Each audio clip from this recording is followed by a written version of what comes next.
This is the third episode in my series about pandemic fatigue.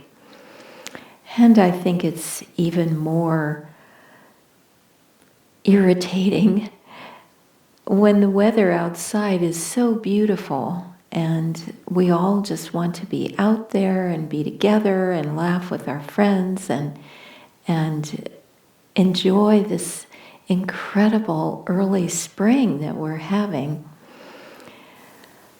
But Divine Mother has her plan for us, and part of that plan is still being very careful. Double masking now with a cloth mask over a surgical mask is the latest that we've been given as information for how to cope with the new variants and so on.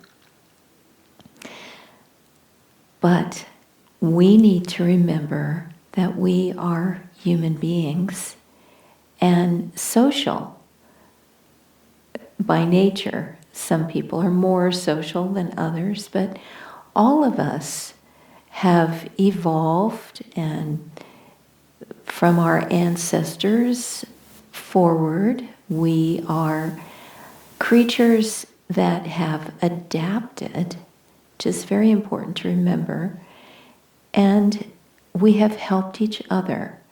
We are social beings.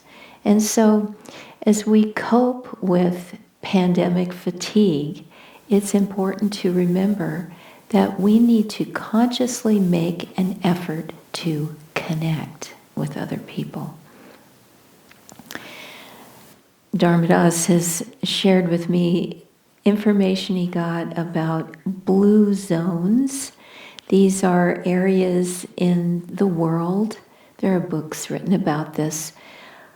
These are areas in which people live to be over 100.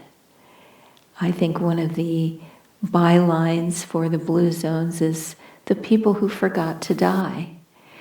And yes, they have very good diet. All the blue zones don't agree on the diet. There are variations. But there is one constant, and that is that each of these blue zone communities have a very strong social network of support for people, friendship.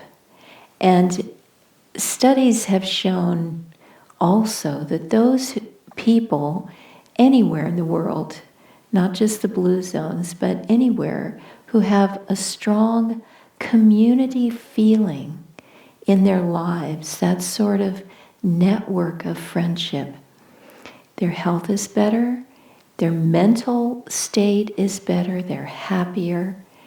And so it's important for us to work on creating and maintaining that connection.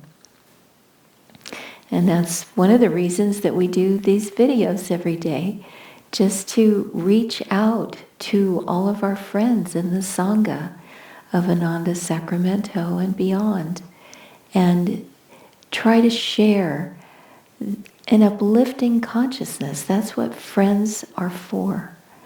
And that's why Ananda exists.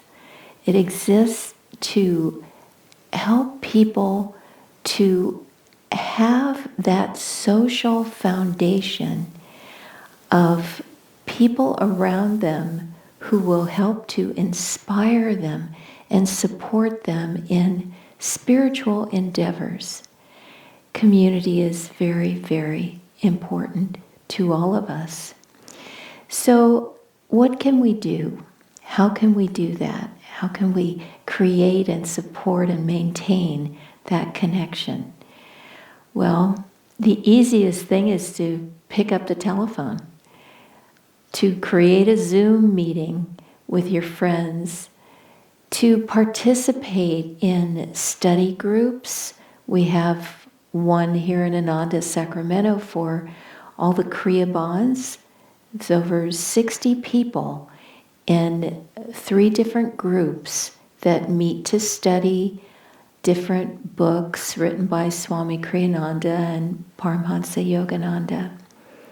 so that we can discuss and delve deeply into our spiritual teachings. That's where the inspiration is. And through these groups, too, people can form friendships, get to know people that they didn't otherwise connect with. And there are many, many classes also on Zoom. Soon we'll be able to do outside Sunday services again and meditations again in the gardens, I hope. And as soon as the weather is stable, we'd like to start doing that again. See also another way of forming those connections. See what you can do to serve. Service is vitally important. And by giving to others, and it can be very simple ways, taking a walk with a friend, both of you wearing masks, of course, keeping some social distance there, but just being outside and sharing with one of your friends is very important. And we don't have to be panicked about spreading or catching the virus. If we take precautions, if we are careful, we will do fine. So we just need to do what we can to the extent that we can and realize that rather than sitting on the couch and watching season after season of Netflix or whatever, do something positive. Make that a priority in your life. A friend of ours here in the community, two friends actually, got together and cleaned and decorated the little garden of Master that's just as you drive into the community. And they decorated it for Valentine's Day. Absolutely beautiful and uplifting for everyone who lives here. That community idea is something that Yogananda was very strong about, and Swami took up that banner in creating Ananda, in making these world brotherhood communities. And so that idea of community is so vital to our health and well-being. Tune into how you can be part of that community spirit, how you can create that in your life. And it will help you to be stronger in your spiritual life and happier in every aspect of your being.